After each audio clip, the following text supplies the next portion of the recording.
यहाँ पर हमें प्रश्न दे रखा है किसी संख्या के 4/3 का 2/3 का मान 80 है तो वह संख्या कितनी होगी। मतलब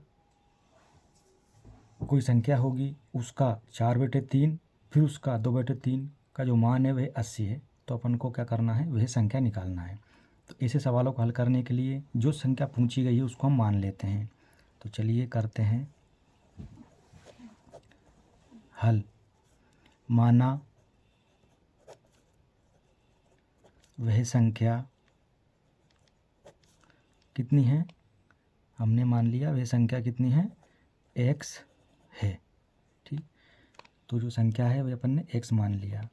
अब क्या कह रहा है, प्रश्न क्या कह रहा है कि इस संख्या के 4/3 का 2/3 का मान 80 है।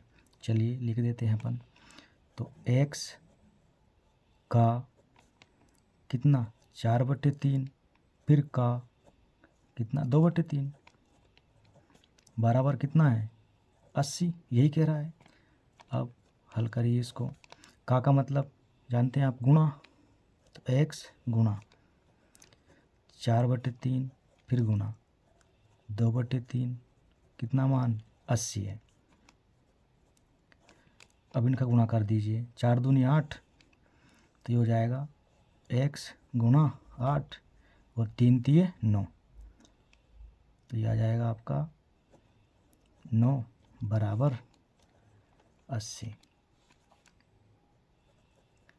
अब ये बटे वाला इधर गुणा में पहुंच जाएगा, तो यहाँ मिलेगा आपको x गुणा 8 बराबर 80 गुणा 9। अगली स्टेप हो जाएगी आपकी, ये गुणा में है, ये बटे में पहुंच जाएगा। तो x बराबर 80 गुणा 9 बटे में आ जाएगा 8। 8 का भाग लगा दो, कितनी जाएगा, एक बार 8 कम 8 बचा 0, तो ये हो गया 10। अब यहाँ से आपको क्या मिला, यहाँ से मिला 10 ये और गुणा में 9 ये, तो ये हो जाएगा आपका 10 9 90। ठीक, तो x का मान आ गया आपके पास में कितना 90। ये तो x का मान आ गया आपका 90 और यही क्या है आपका आंसर। वह जो संख्या पूछी गई थी वह संख्या कितनी है 90 है। इस 90 का 4/3 का 2/3 यदि आप निकालेंगे तो मान आएगा उसका 80।